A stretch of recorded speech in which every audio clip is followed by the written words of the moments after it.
Kementerian Komdigi blokir 2 juta situs online, dominan pelaku di bawah umur. Menteri Komunikasi dan Digital, Komdigi, Mutia Hafid, menyatakan beberapa platform digital masih dalam proses penyesuaian dengan peraturan pemerintah, Tunas, khususnya terkait iklan online di platform seperti Facebook. Pernyataan ini disampaikan Mutia dalam kunjungannya ke BPSDM Kementerian Komunikasi Makassar, Senin, 16 Juni 2025. Mutia menjelaskan bahwa sebelum PP Tunas disahkan, Komdigi sudah memiliki sistem moderasi konten yang mewajibkan platform untuk melakukan take down konten di anak di dalam waktu tertentu, yakni maksimal 4 jam atau 24 jam. Terkait PP Tunas, Mutia menegaskan bahwa pemerintah memberikan waktu persiapan bagi platform. Sosialisasi ini juga bertujuan untuk mengingatkan platform mengenai potensi sanksi sesuai PP yang berlaku. Menteri Komdigi juga mendorong pemerintah daerah untuk turut serta dalam upaya perlindungan ini, termasuk mempertimbangkan pembatasan penggunaan gawai di sekolah. Terkait maraknya konten perundungan di media sosial, Mutia Hafid menjelaskan bahwa ruang digital memiliki karakteristik yang sama dengan ruang fisik, di mana kejahatan bisa terjadi. Kementerian Komdigi terus berupaya melakukan penurunan konten negatif, namun kejahatan seperti perundungan tetap bisa muncul. Mutia mencontohkan beberapa konten yang langsung dihapus setelah menerima laporan dari masyarakat, termasuk komunitas yang mengandung unsur kekerasan.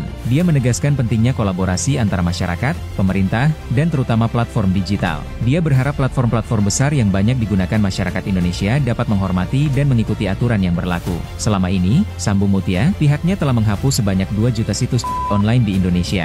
Ditemukan, pengguna online tersebut kebanyakan dari anak di bawah umur.